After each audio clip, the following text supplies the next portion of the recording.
should let me love you forever, forever. I wanna love you. Will you let me love you forever, forever and a day, day.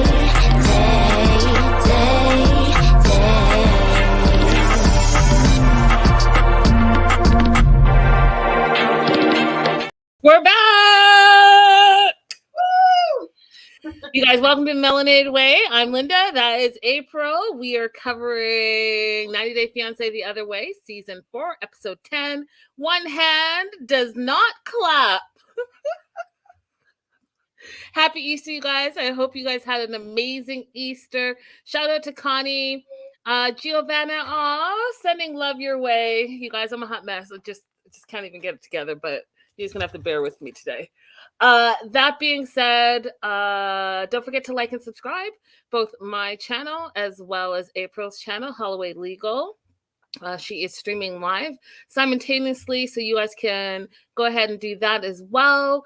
Bottom of the screen, I'll keep that up for a little bit where you can see you can support the show. Linda's so girly all across the world or been around the way. I don't know what I'm doing. Anyways, that part. Find my baby. Yeah. Still, I can't find him, April.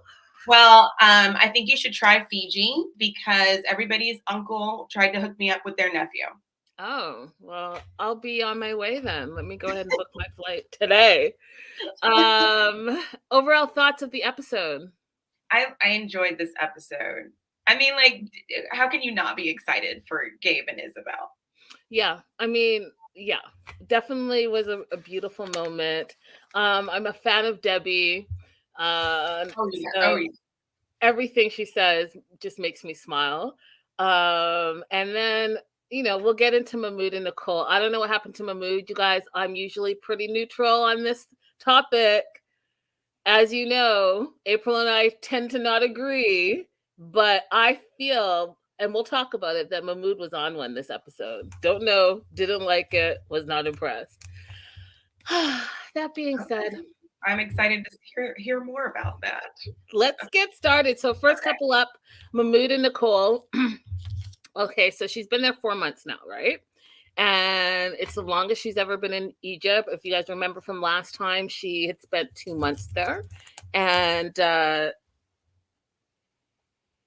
she feels like they're doing well in her relationship. Her and Mahmoud are doing well because they've decided to just stop talking about their problems. And instead, they're just going to continue to love bomb each other and feel like that's just going to make everything beautiful and okay. Driving me crazy because you can't run from your problems forever. I mean, maybe you can. Maybe they're showing us that you can actually just ignore your problems. Can you? I wish it was that easy. According to her, everything was going swimmingly. I mean, apparently everything's good. They've agreed to stop talking about their problems. And instead, they're just going to be, I love you. I love you. I love you so much. I love you. I love you. I love you so much. Gotcha. So she's having a hard time adjusting. She continues to tell us that. And we continue to see that in her thoughts, words, and actions. And, 4 months in, and she spends 12 hours a day in that bedroom. And even, here's the thing, April, like, the mom is there. She doesn't even spend time in the common area with the mom. I mean, I would think that if I had 12 hours a day where I was not working, not do anything, I would learn about the culture and I would learn the language. You would think that, but she probably doesn't want to help mom with chores, which is what she would probably end up doing if she was hanging out with mom, right? She wants to move. She wants her own apartment. She wants her own space. She convinces Mahmoud to go apartment hunting, which is for what? Because he's completely a mama's boy. He's 30-something years old. He still lives at home, which it could be a cultural thing, no problem. But this guy does not want to leave. So even for him to entertain her and go look at places, why? Because you're not going to want to move and you're not open to moving. Mm-hmm. So why are we wasting times? So then she wants to also go out and explore. So it's been 4 months, you finally decided that you're going to leave that bedroom after 12 hours, day in and day out. 4 months in, apparently she looked up something online, and it's her first time out by herself, and she found a meditation class where other women were in the class, and you could see it was like outside, kind of beachside, and other women, some of them wore short sleeves, some of them wore tank tops, some of them were covered, some of them wore the hijab. It was all just an individual preference. And then we had Nicole. And we meet Noran, who's the teacher of this class. And she is Egyptian, but you can also tell that she has some Western philosophies wrapped up in there, right? She's very layered. And one of the things I thought was interesting, April, is that they mention how Nicole and Mahmoud have been married for 3 years. I'm like, okay, but like, how much time have they actually spent together in real life?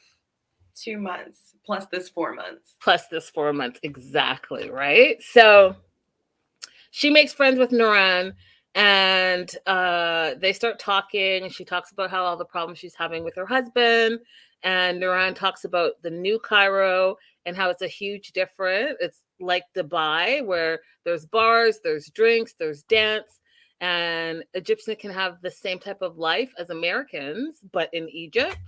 And then one of the things that she asked Nicole is like, where do you live? And she says Faisal, which is, I guess, a more conservative area because Nuran was familiar with it. Mm-hmm. Right? Know who you marry, know where he lives. You've been there before. So here we are. Mm-hmm. So I'm not sure, April, why we're still complaining. Like, if she wanted to change her life, she could change her life. I don't know. Maybe a part of their agreement to stop arguing was her not to go out without him, because 4 months seems an awful long time for her to just say, okay, I just won't go anywhere unless you're at home and we go together. Yeah, but she gives me that vibe though. Remember the very first episode we did of the season where you're like, she seems like a trust fund baby? Yeah. Mm-hmm. I mean, more and more, I feel like that is coming into play where she just doesn't do stuff, doesn't know stuff, is not an exploring type of person. And I don't know. I haven't figured her out yet, April. I have not figured it out. Yeah, she's different for sure. Yeah. But okay, fine. She's decided to go out. Maybe that means that she's decided I'm ready to have the conversation with him again. I'm ready to start moving forward and not just being passive about our issues. Maybe. So Nuran goes on to talk about how Egyptian men don't accept girls as they are. So they see you, they like how you look, and then all of a sudden they want to change who you are, how you dress, etc. Everything is about control. But it doesn't have to be that way, she's saying. It doesn't have to be that way. There are many places in Egypt where it's not as strict as where she is and how she's living. So maybe there's a little bit of flexibility there, right? And then Nicole says she had no idea that Egyptian culture wasn't only how she saw it. And you know what, April? I was like, I just don't believe it. Oh, I believe it. You want to know why I believe it? Because she hasn't done any research. You've been there for 4 months. I'm just having a hard time seeing her land in Egypt for vacation. And then what? She meets Mahmoud the same night and then decides to marry him immediately? Like, she didn't explore Egypt as a tourist at all? Is that what she's saying? Because I just have a hard time believing that. And I'm not surprised though. The flip side to that to me is I'm not surprised. She doesn't look like she puts any effort into researching anything, exploring anything, understanding anything. It's her way or no way, and it's that limited like point of view, and that's all she knows. So you've been there for 4 months and you don't know anything about the Egyptian culture, not anything at all. It's very confusing to me. Yes. So then Nuran goes on to say that Egyptian men have so much love and kindness, but they don't believe in equality. What were your thoughts on that when she said that? I had mixed feelings about her in general. Of course, she's an expert in a way that I'll never be on Egyptian men and culture. But I was a little bit concerned about her categorizing everyone the same way. But like I said, she lives there. That's her life. She knows more than me. But my gut reaction to her saying Egyptian men are like this was, I don't know if we should say all men or anything. And I don't even like men a whole lot. So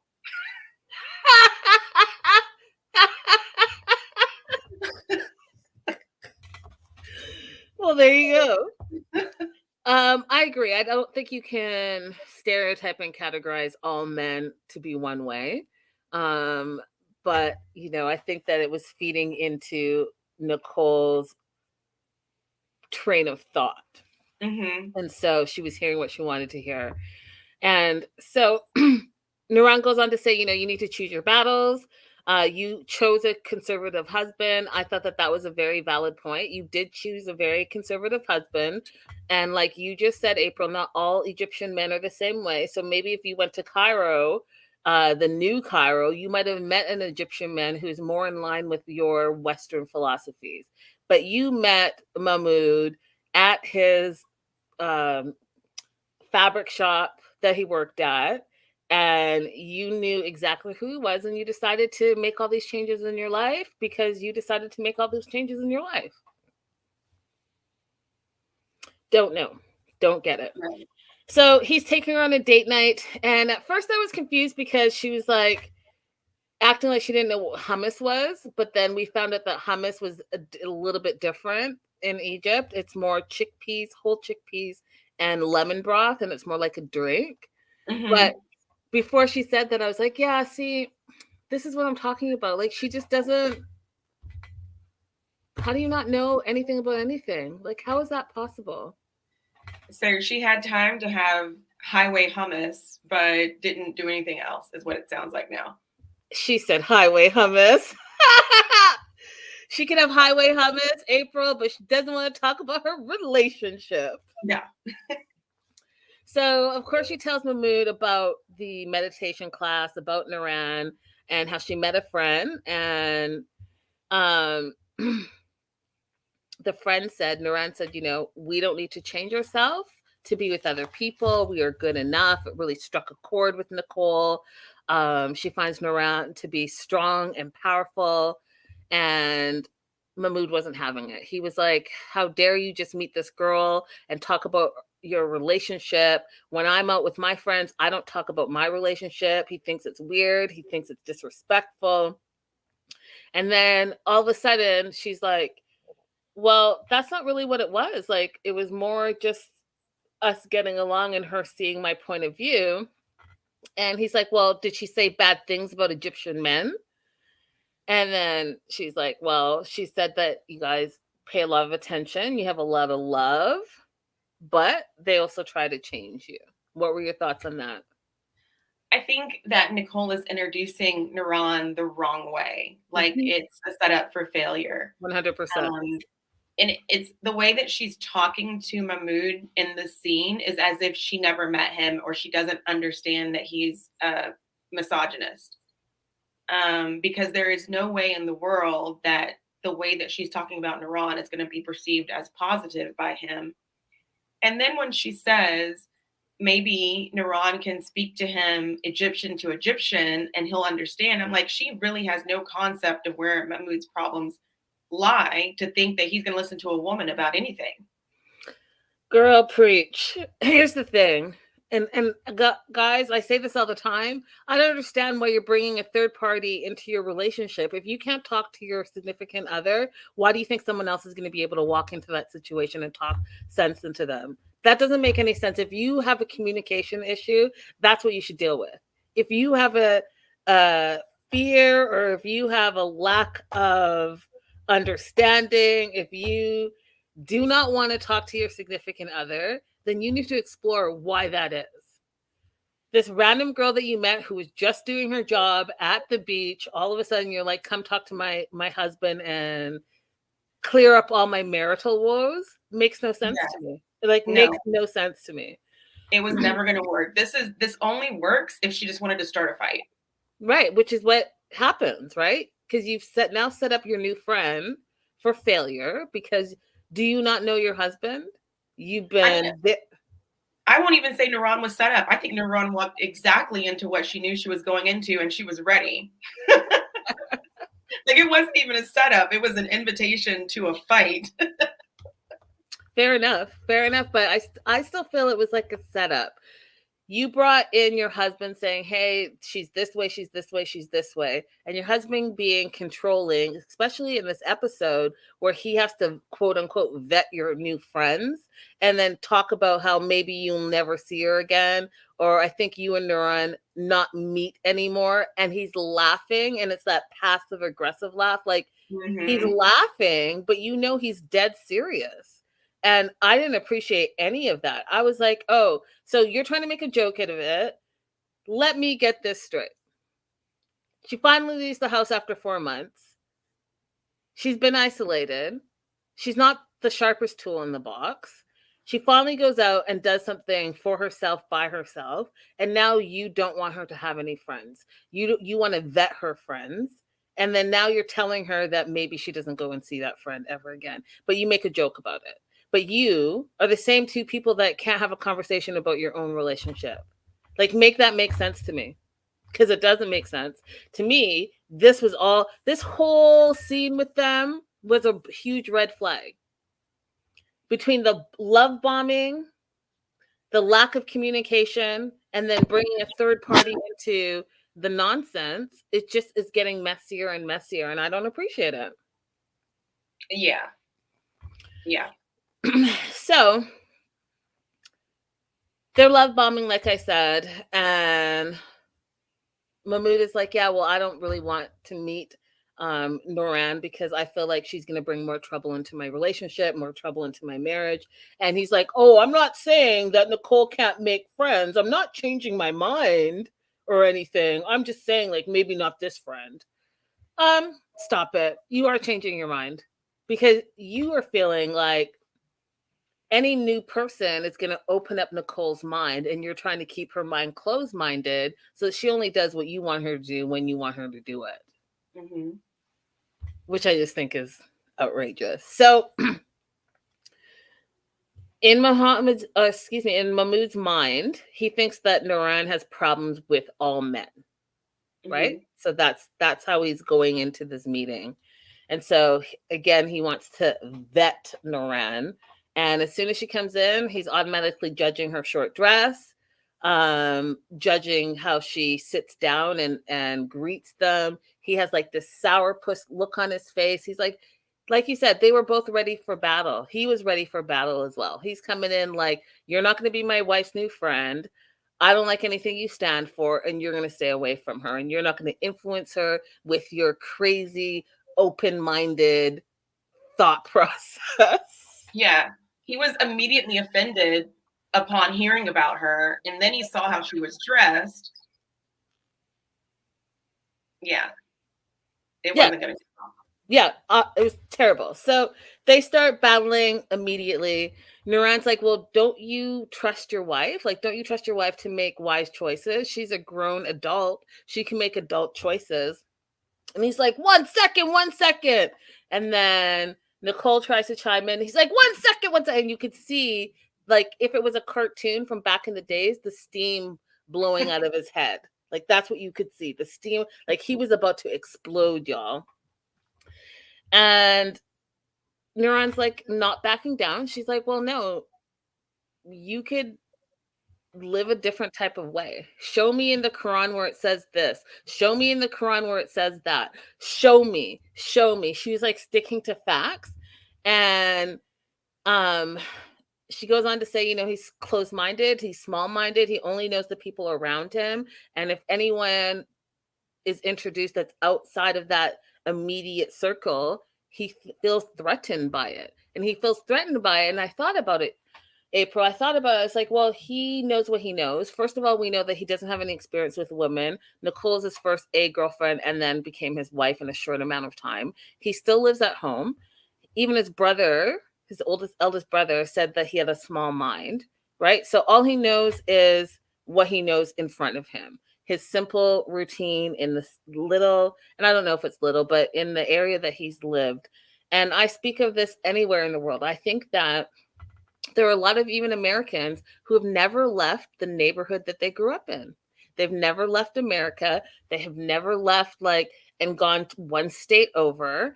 And I do say this all the time, like, how can you think you know anything when there's a whole world beyond your neighborhood? And I'm not talking about economic disadvantages or having to work and not time off and all the things. Like, put all those things aside. As an adult, you've never left your neighborhood. Even if you can't leave your state, you could do like, day trips and leave your neighborhood. And I feel like Mahmoud is in that category where he doesn't leave his neighborhood, he doesn't leave his friends, he doesn't leave his house. And so everything just has to be exactly what he knows. And so, yeah, when Nuran said that he feels threatened, I 100% agreed. And so she goes on to say, well, how about she comes to my yoga class? Oh, and by the way, she puts the dig in, there are men in the yoga class, knowing that would set him off. And he's like, no, I don't want any man looking at my wife while she's stretching. And Ron's like, well, why do you think that those men who are there to also practice yoga are going to specifically be looking at your wife? Why do you think that? Could they just be coming to take a yoga class? And then he's like, well, you know how men are. If I saw a woman, I saw her legs, I would look at her legs. If I saw a woman stretching, I would look at her stretching. And she's like, well, why should women, and specifically Nicole, suffer because of the wrongdoings of men? Why should women have to accommodate to that? And then he screams because he's pissed now, it's haram.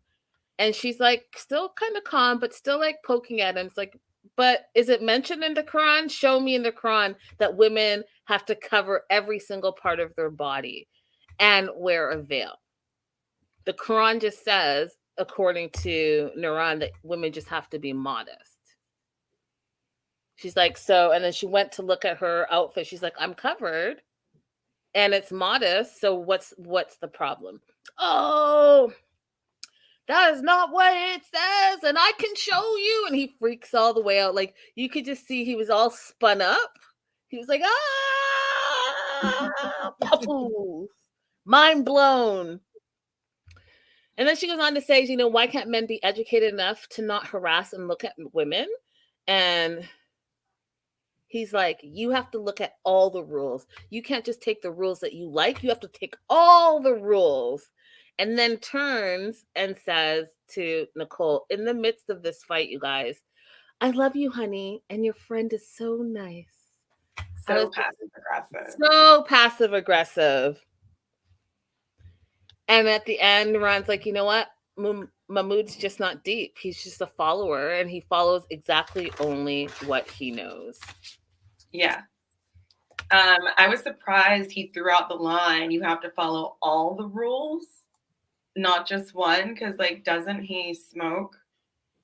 Yep. So is he following all the rules? I mean, is he? He smokes. His brother used to drink. I mean, again, if you want to talk about pick and choosing your rules, it's a little hypocritical of you to say all the rules when you're kind of doing some things on your own that are not all the rules. Right. So I was thinking during this exchange about a time that a woman friend of mine, I don't see her anymore, but I won't say she's an ex-friend, I just don't see her anymore, got upset because I invited her to a Zumba class and I didn't tell her that there were men in the class. I didn't know that was a thing I needed to tell her. But after it was over, she was like, my husband will be really mad if he finds out that I came to this class with men in it. You should have told me there were men in the class. Oh, wow. I had no idea. I mean, I would not even have thought twice about it. Wow. And this was in the Western Hemisphere, a Western culture. See, you really just never know. You never know what is really going on in someone's relationship. And again, perhaps it's not just about culture. Maybe it's there's more to it than that, right? Maybe there's Right. a little bit of control going on, some insecurities and jealousy and all the things. Oh, And yeah. Oh, yeah, yeah. But Naran pointed out something that I asked maybe 2 episodes ago, which was, what is the religious background behind women needing to be covered? Is there a basis for it that is not simply just sexism? When Mahmoud is giving his reasons he doesn't want it, it's, I don't want other men to look at her because I would look at other women a certain way if I saw them in that situation. I'm not hearing religion come out of him until he got upset and said it's haram. I'm not hearing the religious basis for how this makes you closer to God, or how it's a part of your religion, or closer to Allah, excuse me, or how it's a part of the religion outside of what men might do to you. So I still, I'm like, Duran was asking the question and he didn't give a good answer. yeah. I mean, and if anyone wants to tackle that, please let us know in the live chat. If you're watching the replay, definitely let us know in the replay. Let's engage in that conversation. Oh, and just off the top of my head, you guys, April and I are really great at checking the comments. But just like on all my social media, I'm not putting up with BS. Like, just don't come with nonsense. We can agree to disagree, but don't come with nonsense because I will call you out and you will get your feelings hurt. And that's coming from the nice Canadian who normally doesn't do that. But I'm at a point where some of y'all are trolling a little too hard, getting a little too bold on social media. And then when you get called out, you're like, Yeah. what? So When I asked the question before, somebody wrote, "You, April, you need to do your research." Well, this is me reading it myself, not seeing anything, and then asking you if you know of a religious basis for it and you feel like discussing it. Please let me know what that is. This is not me being sarcastic. This is me no. asking a genuine question of wanting to understand where that comes from. That part. And we're constantly learning here and we're constantly trying to educate ourselves. And I tell you guys all the time, if I don't know something and you guys know, please educate me. I do want to learn. I do want to go beyond just Googling something and finding, it out. And a lot of you have taught me a lot of things and I appreciate it. But I just wanted to put that out there that like we can agree to disagree. You just don't have to be an asshole about it. Let's Correct. move on to Rishi and Jen. Overall thoughts of their segment, April. I don't understand. You don't understand them together? I don't understand why Jen flew all the way here just to confront him. Why did she need to come all the way in person to confront him? So I have a little bit of like I said, I was sitting and just thinking and sitting as I was watching this episode.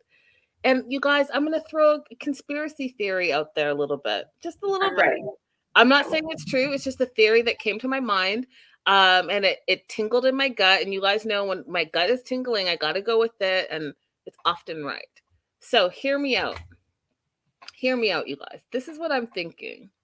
So because remember I had questions about the apartment and I was like, is it actually an apartment or if it's an Airbnb?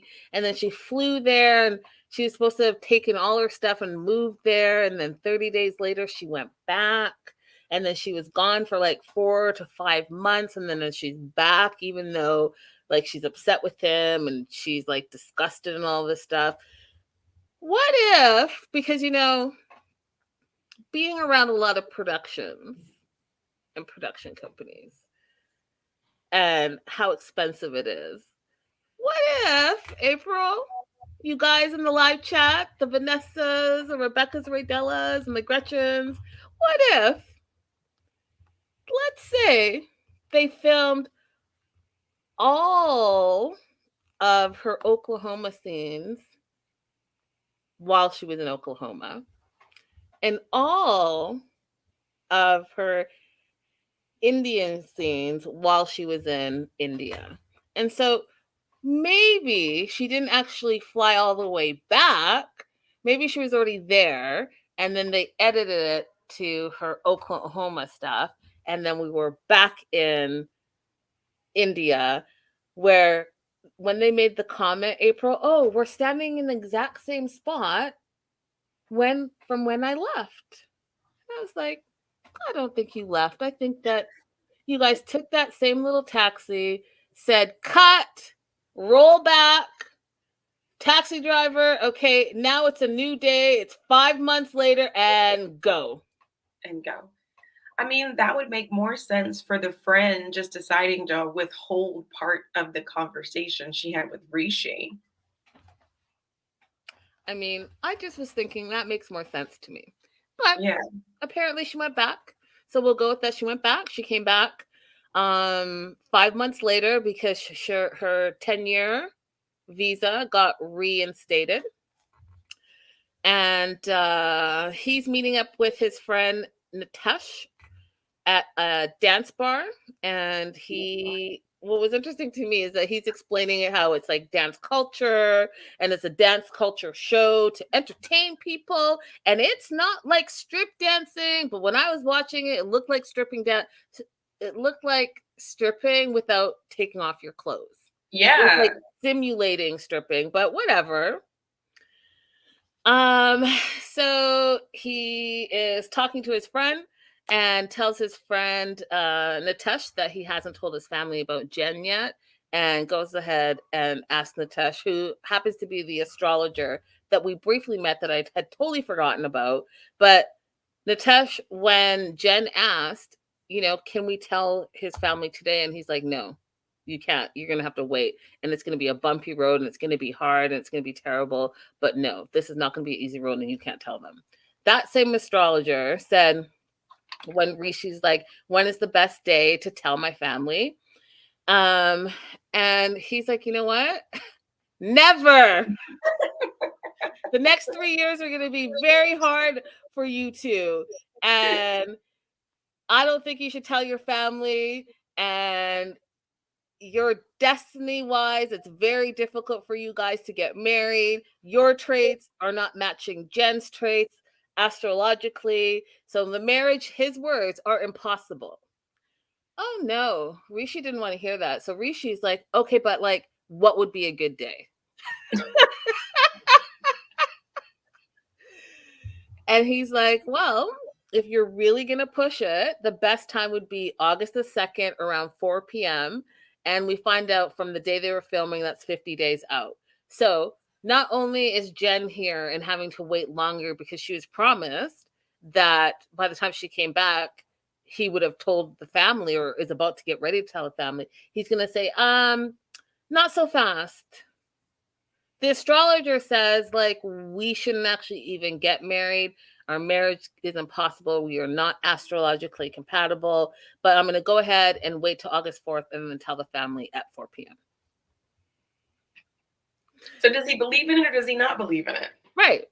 And then also, too, Nitesh, as an astrologer, are you standing by your word? Or are you just going to, like, you literally said the marriage is impossible, but then you gave him a date for the best time. So it? I understood that part. Did you? Explain it to me, April. Go ahead. Because people ask me all the time for work purposes, am I eligible to apply for a certain thing? Let's say cancellation of removal, right? And I'll say, yeah, you're eligible to apply, but it's very unlikely a judge is going to approve the application. And if they say, okay, well, I still want to go forward and apply.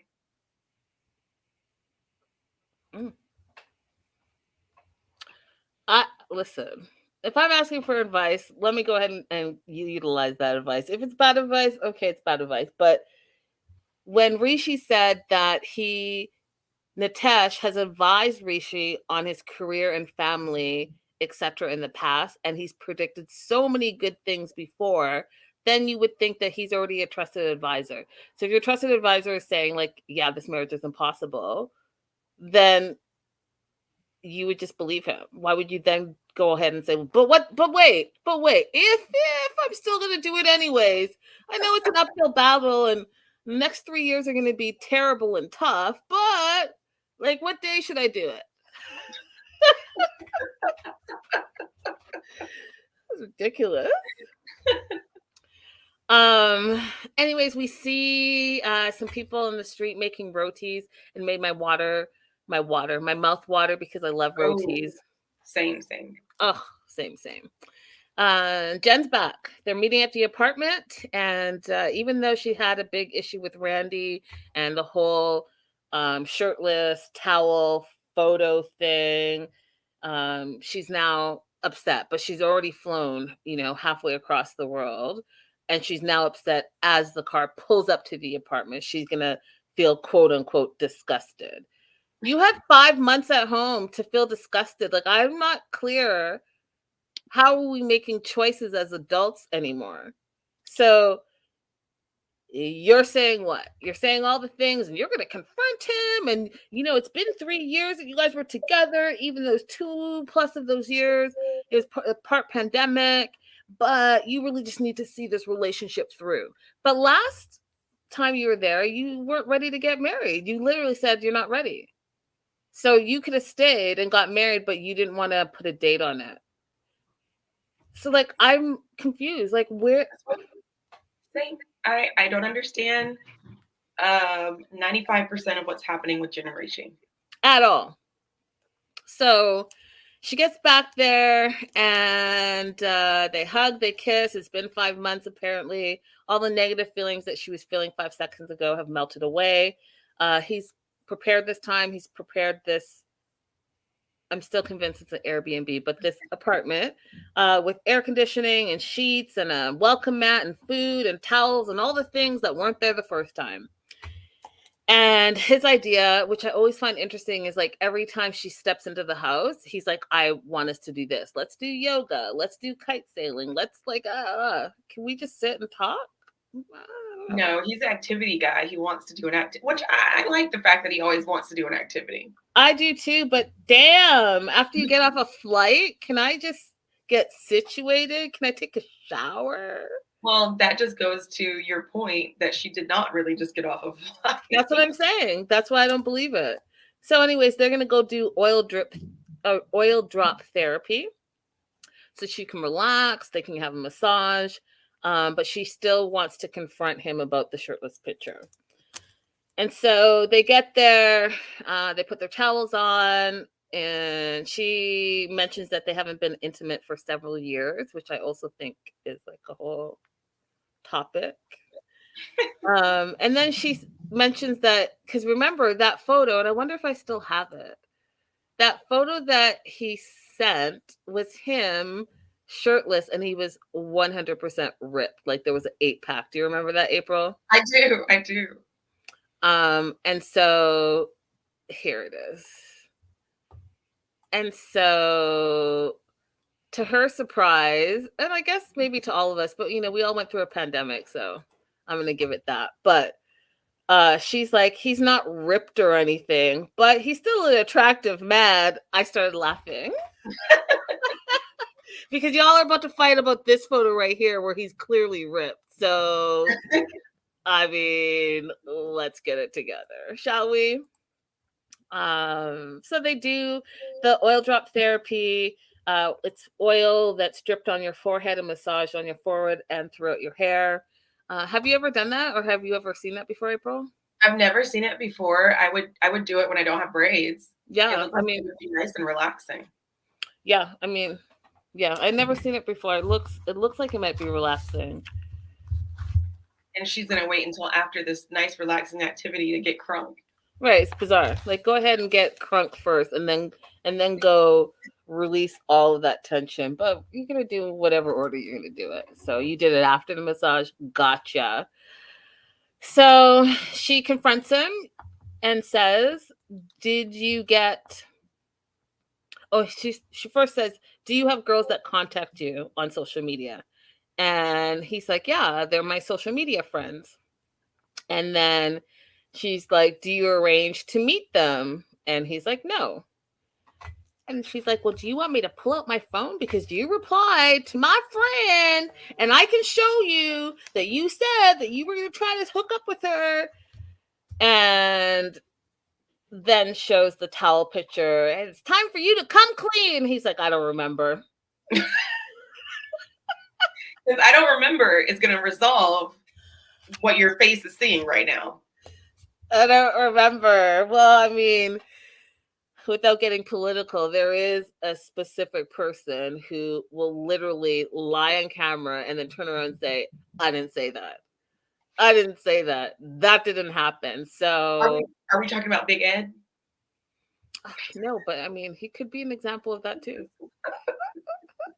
Vanessa says, who's catfishing who?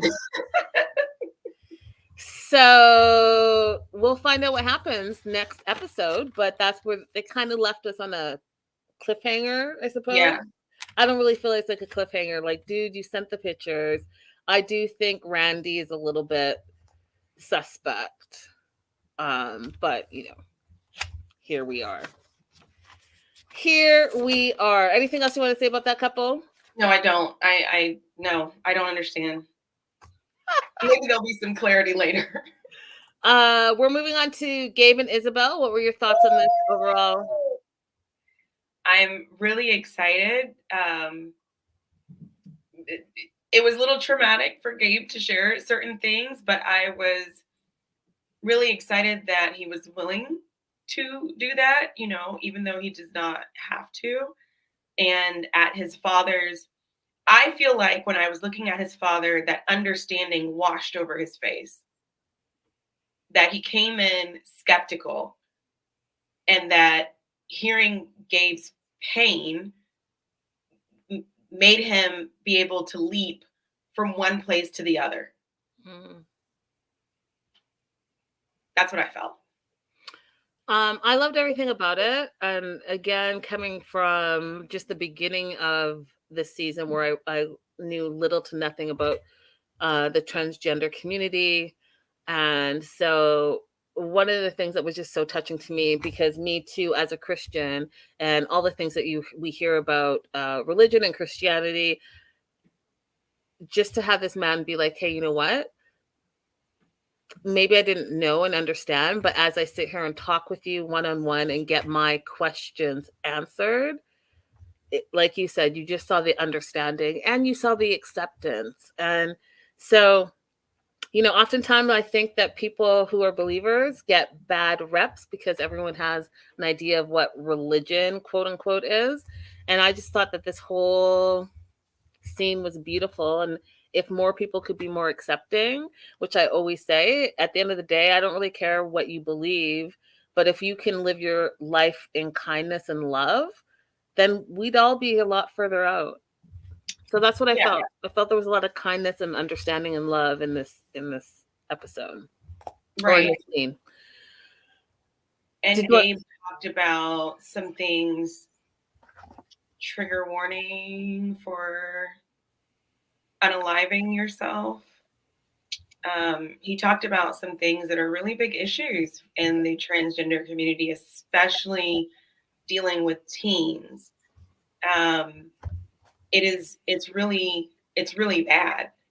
As a mom of this is the last year Taylor's going to be a teen, 19 going on 20, but through high school, I was very, very worried because we were dealing with other children who had attempts and one who completed that. And when you are a parent, whether you agree with it or disagree with it, you don't want your child to no longer be there. So working on ways for yourself to deal with it emotionally, if you're having trouble accepting it, is going to be much better for your child in the long run than, you know, we dealt with one friend who was forced to go into a conversion camp. And to this day, that child is still struggling and has a lot of trust issues, because if your parents are willing to do that to you, who can you trust? Wow. So, yeah, when Gabe hit on how he felt through that process and what he wanted to do to himself before finding out there was another way. That was a really important part of it. Agreed. I think that there's just so many things that we don't necessarily talk about, but it's like out there, but we don't talk about. So I was really happy, if that's the right word, for his transparency, because you often say that it's not about him being the poster person for transgenders, but for him to be vulnerable and open and willing to share a story. I think that that's probably going to help a lot of people who are like, I can identify with that, or I felt that way before in the past, or whatever the case may be. Natatat says, thank you for sharing your story, April. Oh, yeah, anytime. I mean, that's the most I'm not going to force anybody to be okay with it. And I'm not going to lie and say that immediately when I found out that I was okay with it. It was a process. Yeah. But your first priority, I think, is how do I help my child?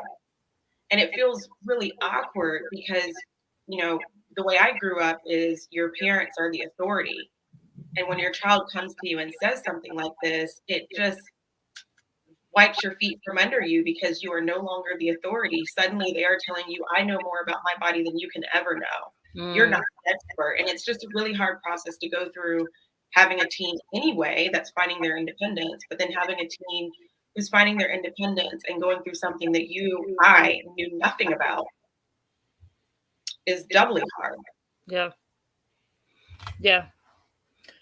So yeah, that's why I just, all of this is a learning process for a lot of us. And, like Nat said, thank you for sharing your story, but also thank Gabriel for sharing his story, because honestly, I would not have known even like an ounce of what I've learned over these last 10 episodes. Right.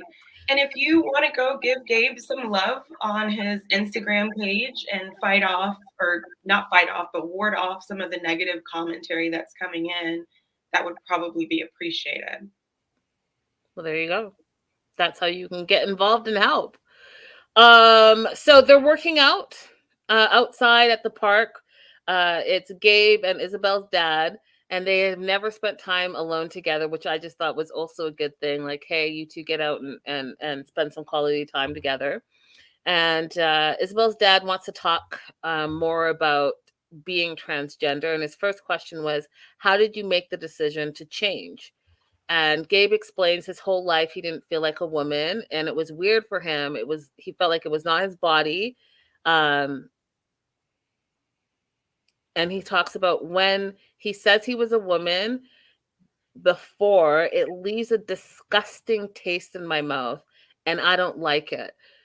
And I wanted to ask you, is that, I don't know, lack of better term, sorry if I sound ignorant, but is that like a normal thing to think if you're feeling that way? Yeah, that's a normal thing that I've heard and read for people to say. Like when we talked about it earlier, you said, why did Gabe say I used to be a woman? I said, I think that he was searching for the least complicated language to make the explanation. The way that I would say it is AFAB, or assigned female at birth, which is putting some distance between you. Like that wasn't me. That was what I was assigned at birth. And it's a little bit easier to say for some people, but that's probably pretty complicated when you're trying to translate and be as simple as possible. I see.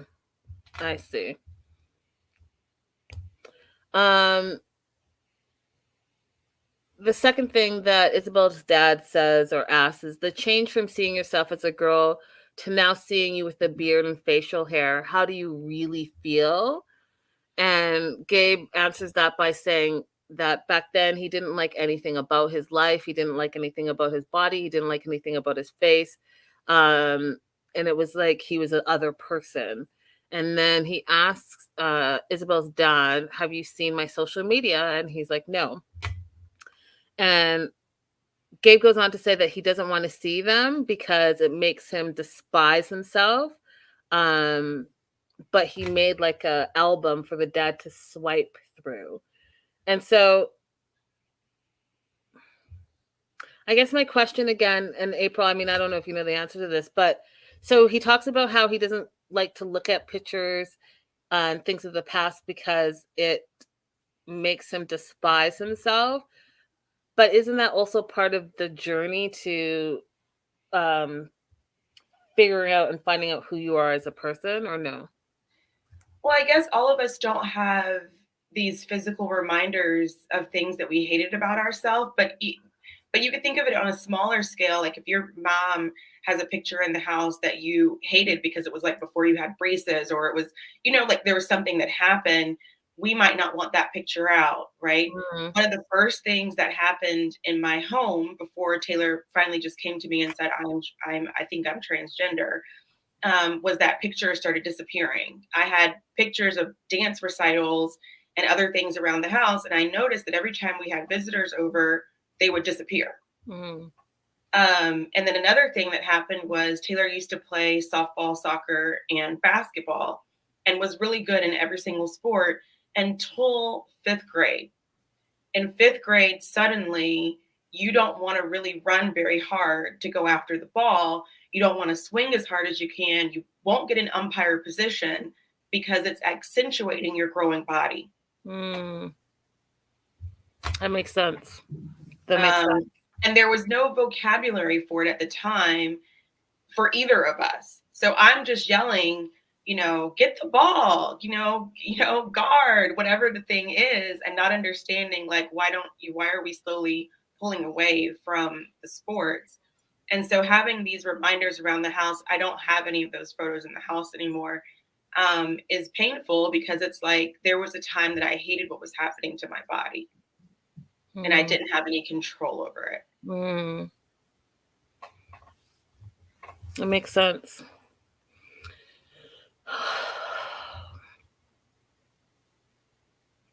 So much. I feel. Okay, so Gabe shares with Isabel's dad this first photo of him as a young person, um, as well as this photo as well. And then Isabel's dad is surprised about how Gabe said he hated himself with such pain as a girl, and goes on to say that he didn't accept himself.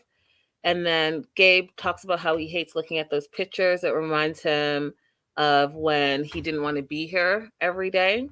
And he gives an example of an imaginary arm where he's like, there's this imaginary arm that only you can see. And it's like right here, he said, and you want to like get rid of it, but you don't know how to. And so he explains it like that. And then the dad's like, well, have the memory. It's part of your journey. Leave it in the past and continue to move forward. And then he says this part, which resonated with me as well as a believer. Um, my faith in God has helped me understand Gabe's situation, he says. God calls me to love each person in the condition that he is in. And I'm sure if each of us find God and accept the love that he gives, we could all have respect for the LGBTI, he said, community. And he thanks Gabe for trusting him with his story, with his history, and with his pain. And I loved everything about that. April, Yeah. did you want to say anything? No, I loved it. It was a beautiful response. I'm sorry that it had to pain Gabe to tell it, but it's very clear that he was responding to the pain appropriately to me. Yeah. I mean, this guy, the dad, I mean, if it could be any, if more people could be just as accepting and have this type of response, I would think that it would be beneficial for everyone. Yes, I think so too.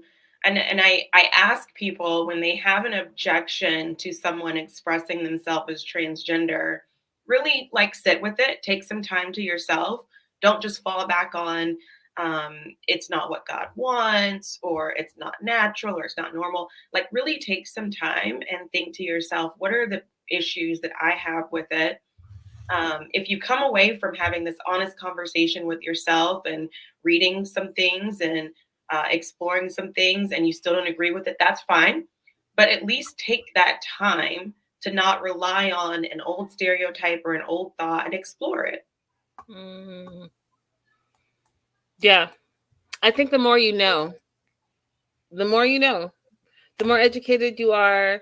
And I say this time and time again, the more educated you are, the more things you know, it feels less scary. And it also allows you to not prejudge and Yeah, fill in the blanks with information that's not actually accurate. Right? right. Because we as human beings having that human experience often fill in the blanks with our own history and what we know and how we grew up, and that may not necessarily be the case in the situation. So Right. so what I thought was cute, they had a cute little moment. Gabe's dad, or excuse me, Isabel's dad was like, hey, okay, let's go jogging for a little bit. And Gabe's like, I mean, I can, but I don't want to.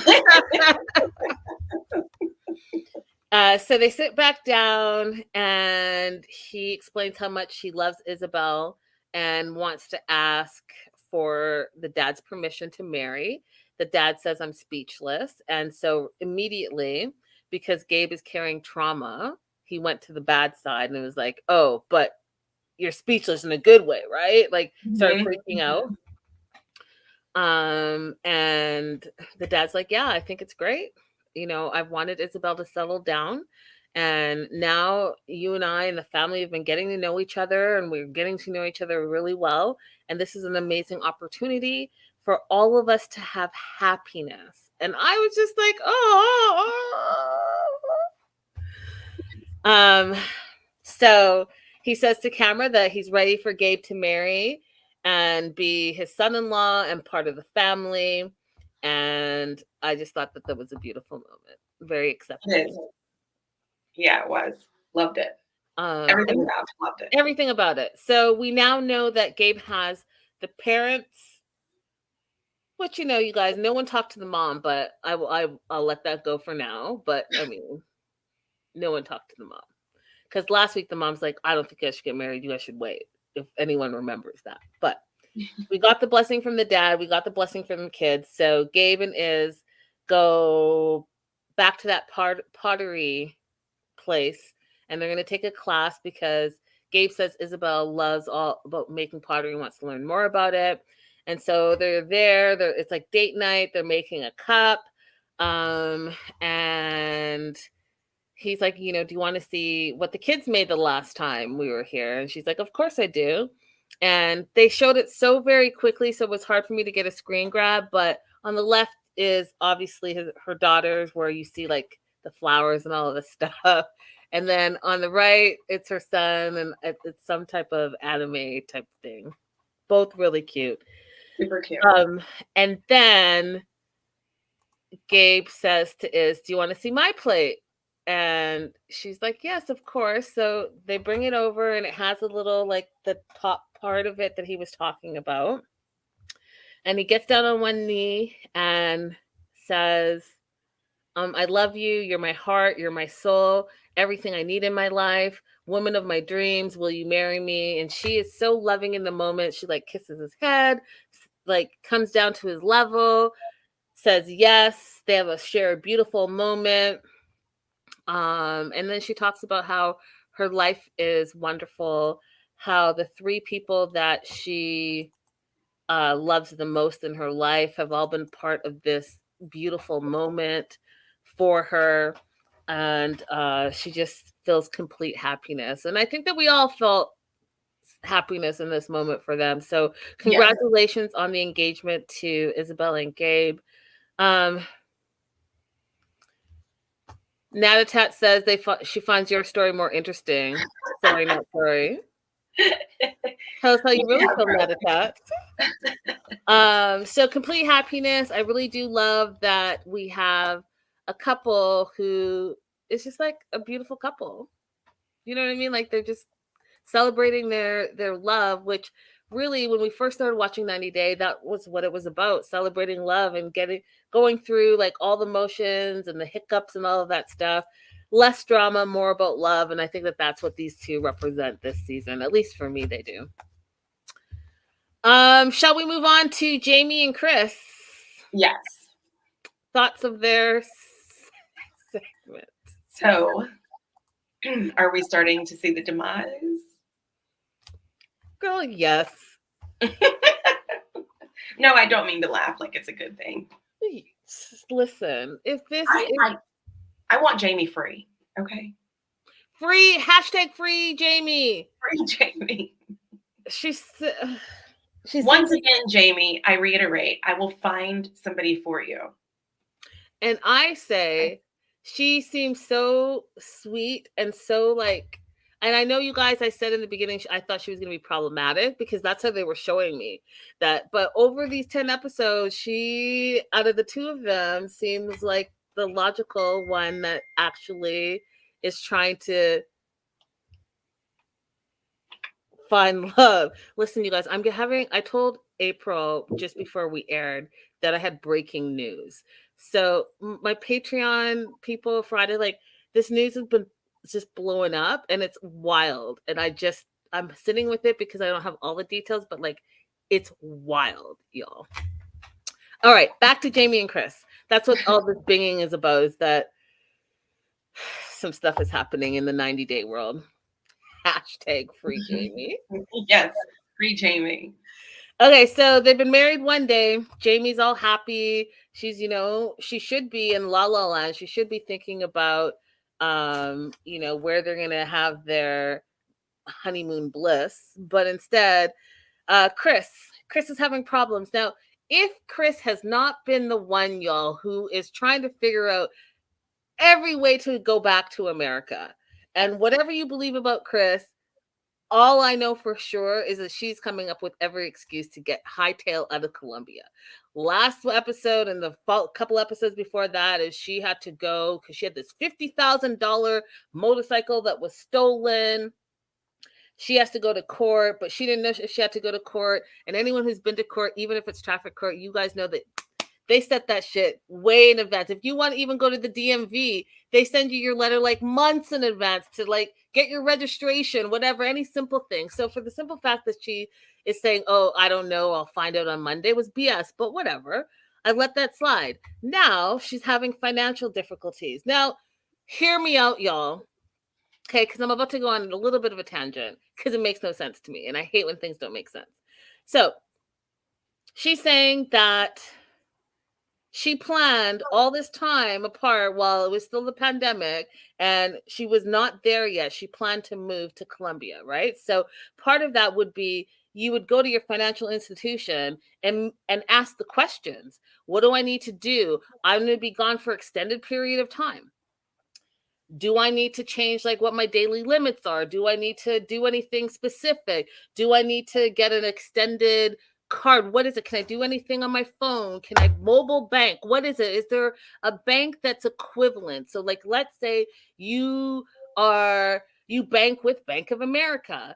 Is Bank of Colombia the equivalent? Because they do have equivalent sister banking accounts and everyone knows that as a grown adult in other countries. You do all of that. But she says she's having financial problems since she got there because the bank froze her account because they thought it was identity theft. Okay, so let's go with that for a minute. Let's go with that. Can she not use her phone in Colombia and call and be like, what exactly it is do you think is identity theft? Is there a freeze on my account? And if I can provide my information, since I have it all with me, since I moved to Colombia, that I am indeed who I am, then can we go ahead and lift that freeze? And since when in 2023, when a bank thinks there's some suspicious activity, since when do they not call you? Hey, Linda, we noticed there's a $500 charge in your account. You normally don't charge $500. Should we process? Yes, that was me. I was on Amazon late at night and I got a little too excited. Do you see what I'm saying? But Mhm. you're going to have to fly all the way back to fix your banking information in this 2023 technology era. Stop it. Then the next part is her narcolepsy medicine. She can't get her narcolepsy medicine anywhere in Colombia.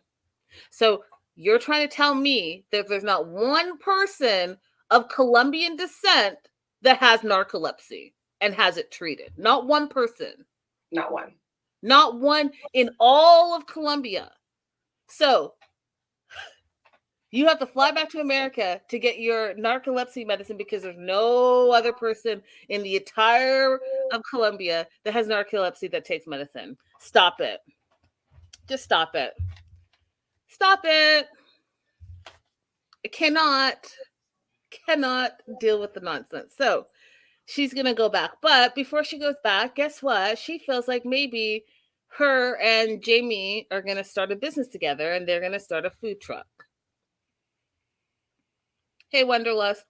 And so they go and look at two. The first one is just like a regular looking food truck, 45,000 miles on it, $10,000. Chris asked about like whether it's diesel, how it runs, and the mileage, whatever. Second one is a bus, and it's like a mobile restaurant. It's actually like a yellow school bus, and it's a zombie bus.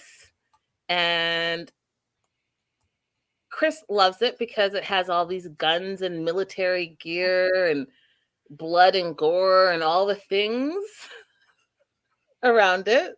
How much is this one? This one is $20,000. So she's like, well, I'm going to have to think about it. We are going to need to discuss it because, we need to talk about cost of products, the menu, how much it costs to run on a daily basis, all the things, which I thought were, reasonable questions, right? When you want to start a business, have a business plan. And then she said something that I was like, this is the true Chris. So Chris said she feels like maybe she got caught up in the dream. And the dream was moving to Colombia, getting married, paying all the bills, and starting a business. And she's not sure if in real life, if that's practical or not. Mm-hmm. I was like, that is the truest thing you have said this whole entire series. You don't really want to be here. It's more than just a freeze on the account. Because like you said, she could just verify the last few transactions and they would remove it. She's run out of money. I don't even think she's run out of money. I think she just doesn't want to be there. I don't think she wants to be there either, but I think she's having difficulty seeing a future where she's going to be able to cover these bills that she agreed to pay. That, and I do think that I think that there's more to it because she still has her rental house and she has the house that she was going to sell, so she can have income coming in. I don't think it's that part of it, April. I think it's the rumor part. I think it's the opioid and being like, I don't want to say being reliant on your routine and the medications that you take, whether they're illicit or not. She has a routine and she's outside of the routine, and because she's not able to do exactly what she normally does, I think she wants to head to Ladoda, and that's just my personal opinion. I'm sticking to it. No, I mean, I think it's unrealistic for someone who's never been outside the US to just pick up and move and do well emotionally with it. Even if she wasn't having any other problems, emotionally, that's going to be difficult to move away from your home. April, she was never moving. I mean, she was never moving. Let's just call it what it is. So she's in Colombia for over a month. She's going back to Alabama because of the narcolepsy meds, like I said. and because the bank has frozen her account, she says allegedly. So she's going to make a quick trip home to sort all that out, take care of all the issues. And I said, bullshit. Why did I say bullshit? Because she bought a one-way ticket.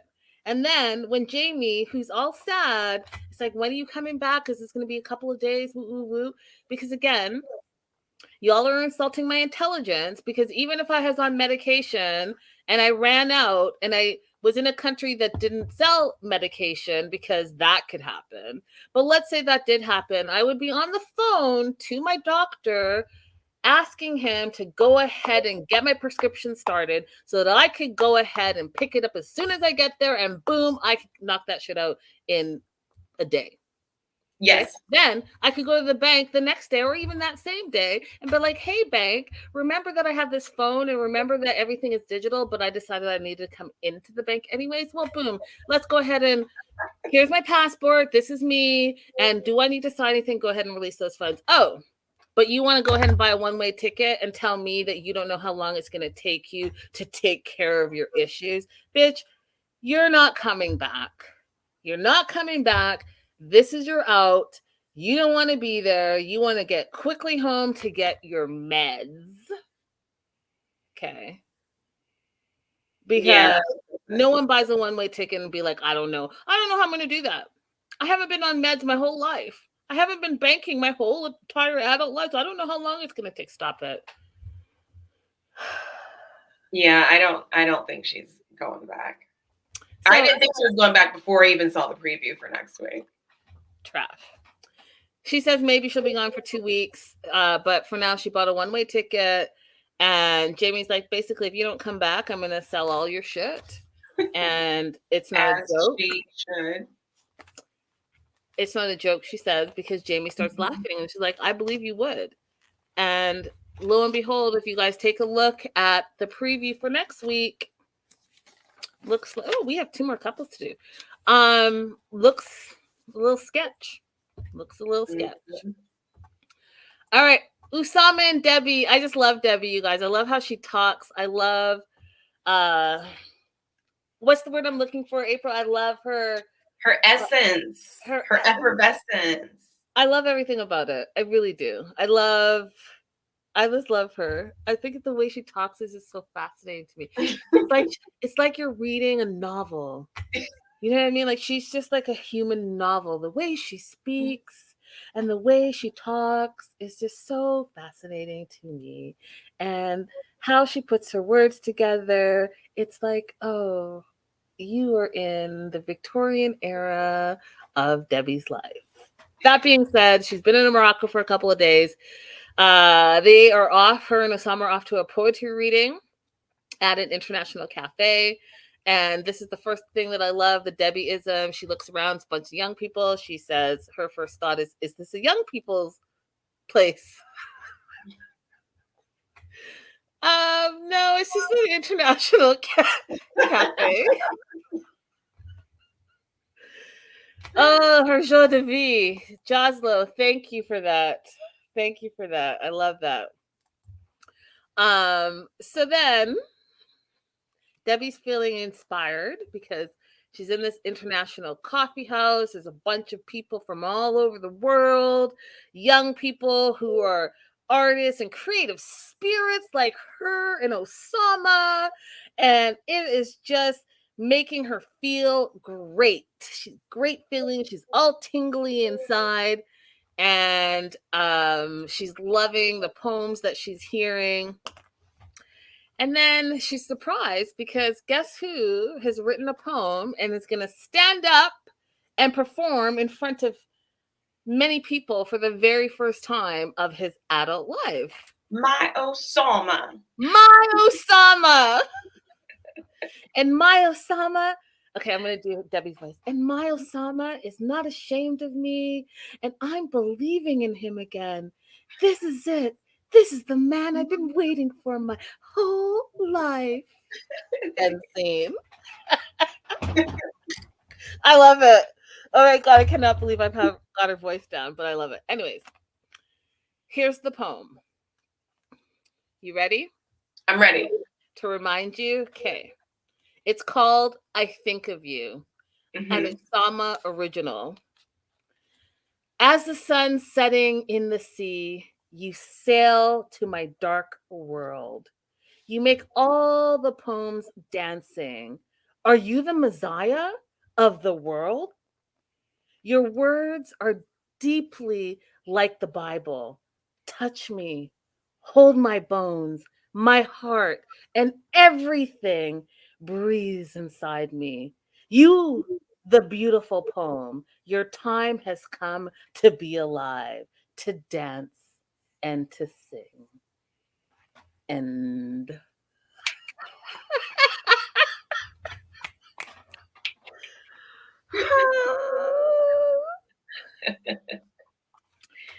so Debbie's completely touched. She's surprised.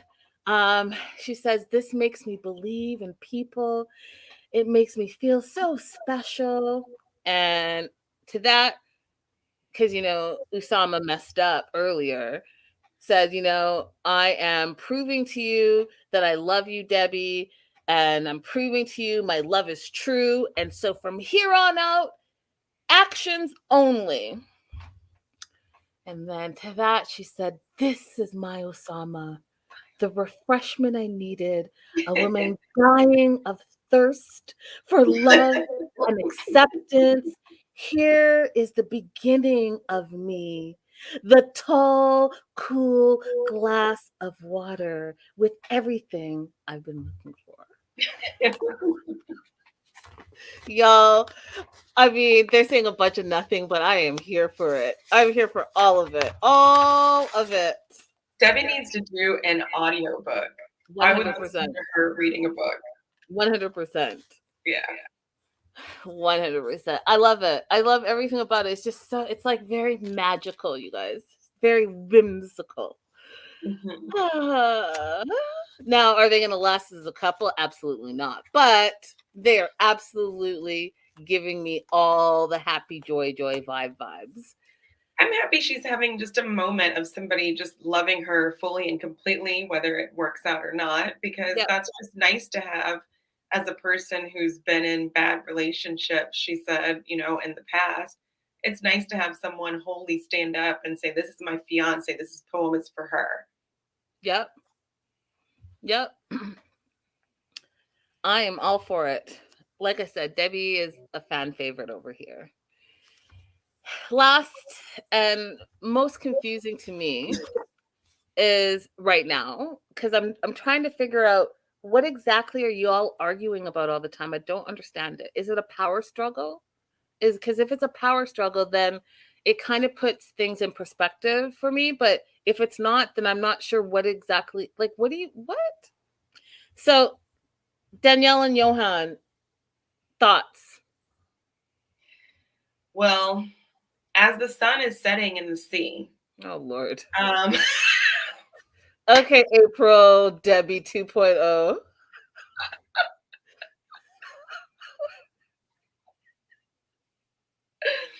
yeah, I'm also confused about this little sliver that they gave us of them Yeah, in because this episode. they came in, like just guns a blazing, and I'm like, what are we fighting about? So here's what it is, and maybe y'all can make some sense out of it. Danielle feels like she can't have friends, and she has a lot of friends, male and female, and Johan, Johan wants to make sure that she understands the difference between a platonic friend and a friend that you were once in a relationship with. Because in his mind, in his culture, in his belief system, you cannot be friends with your exes. Doesn't happen. Can't be. And he feels it's a sign of disrespect. And he feels that Danielle is disrespecting him. The part that I'm confused about is why he's so against it, because she's like, the person slid into my DMs. Yes. Was that the best thing? No. But I immediately told him that I was married. And Mhm. I told him if I was going to meet up with him, then my husband had to come too.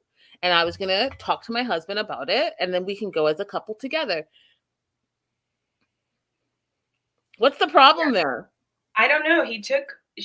I thought she took all the right steps to approach it, and he's refusing to even go to the lunch. But then saying if you go, there's going to be consequences. So I don't understand why he wouldn't just go to the lunch and say, okay, well, let me meet it myself and see how I feel about it. She's obviously laid down the groundwork to say, I do respect you. I am respecting you. I immediately said that we're married, and I want you to go to the lunch with me. I thought that was a sign of respect, but perhaps I don't understand what that really means. Yeah, and maybe exactly. Maybe we don't understand what exactly Johan thinks is respect versus disrespect. So he's unwilling to go. Danielle thinks that that's childish of him, and it's not the type of relationship that she wants to have. Because guess what? She has a lot of friends, and she's gonna want to see her friends. But Johan has no interest in meeting him, and goes on to say that she doesn't care or have any consideration for him, and she does what she wants when she wants to do it.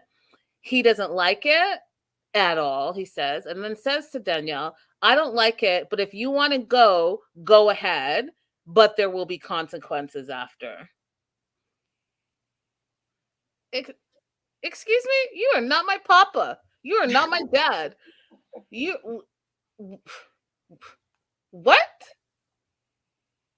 Listen. Listen, fool, listen. What are these so-called consequences? Let's speak on that right now. And guess what? I'm fast forwarding a little bit. Danielle asked those same questions. She's like, "Well, what are the consequences? Is it that our relationship ends? Is it that you go off with another woman?" And he doesn't answer. Instead, he says, "They're not good. Do it and you'll see." And she's like, Right. "Oh, so now I have to live with like surprise love." I'm like, "Surprise! This is your consequence." Um, I don't know about you, April, but that is just not, to me, that's not how two adults talk to each other. If you No, want and he's to have a saying he can't tell us the consequence because he doesn't know one. He doesn't have one. He's just making a threat. I think it's ridiculous. Don't I threaten think it's. me with the I, nonsense. I Don't want to ask threaten me. Stevie Trues a question. See, Stevie True says nobody wants to hang out with their spouse's ex, friends with benefits. Is the reason for that because you want to pretend like the two of you had no sexual history?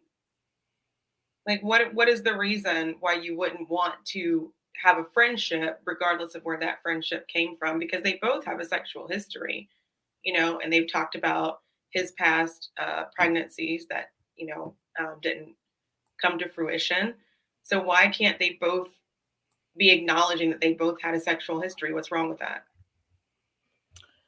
And I mean, I will put my 2 cents in because I don't know how not to. So my 2 cents is we talked about this last week as well. I think that people can be friends if it's purely platonic. If you don't want to have a sexual relation, if you are not attracted to your ex, then you can still be friends with them. Mm-hmm. And you could be in a different place mentally, spiritually, and physically, and be with a whole other partner and still have a friend from the past. And if you want a celebrity example of that, look at Bruce Willis and Demi Moore and Bruce Willis's current wife, don't know her name. They're all intermingled. Not only are they intermingled, Debbie's moved back into the house to help her husband as he deals with his Alzheimer's. So stop it, y'all. It Yeah, can be done if you it can don't be have any done. lingering feelings. And And go ahead. oh, my favorite example of this is Lenny Kravitz and Jason Momoa. There, another example. Okay, so it can be done if everyone's on the same page. So I would love to hear more about what you guys think. If you're watching the replay, let us know. I personally think it can be done. I do think that there are times where people are doing it in a not so plutonic way, and that's where people's feelings get hurt and things happen. But it's because they're not being true with who they are and they're not being honest in their relationships. Yeah, and if he was willing to go to lunch with this person, I think he would get a better feel for whether or not this is, from his opinion, a platonic friend or somebody who's just waiting around to see if they might get back together. But if he's refusing to go to the lunch, he can never judge that for himself. Instead, he's just making a blanket rule that Yeah. she can't, have that person as a friend, which is, I think it's unreasonable. Yeah. So he calls her disrespectful and says that she's making him see the relationship in a different way. And then he's like, I need another beer. And then they're going to leave and he wants to drive. And again, there's an argument because she wasn't drinking, right? So she's like, let me drive. I'm not about to let you drink and drive, especially in the state that you're in. And he's like, I'm driving. Gets in the car and she sits on him. And one of the things that you guys, if you didn't notice this, because you guys know that I get distracted by stuff that distracts me, the edit on this is poor. And yeah, why the production guy. The production guy is, the girl is standing there. You see I have a bunch of lights here for my green screen. You see the lighting in the background and the girl standing, and she's laughing because she's laughing at them having their little squabble, and it's completely distracting. So it took me out of the scene. I was like, oh, who didn't catch this? And why didn't they this should have been a retake. Anyways, you didn't catch it? Go back and watch. You'll be distracted from that point forward. So, that's them. Danielle ends up driving, and she is trying to she's trying to communicate with her husband, and he's just like, no. If you do it, there will be consequences, and they won't be good. The end. Okay, Johan. Sure. Gotcha. Jaws. For the can exes be friends? Anything is possible. Gretchen says. Stevie says it can be done, but who here does it? Stevie, I told you guys last week that I'm friends with a couple of my exes, actually. And Jaws says there's so many factors. It can be done, but everything and everyone have to be mature. You just have to be honest, you guys. Be honest with your feelings. That's it.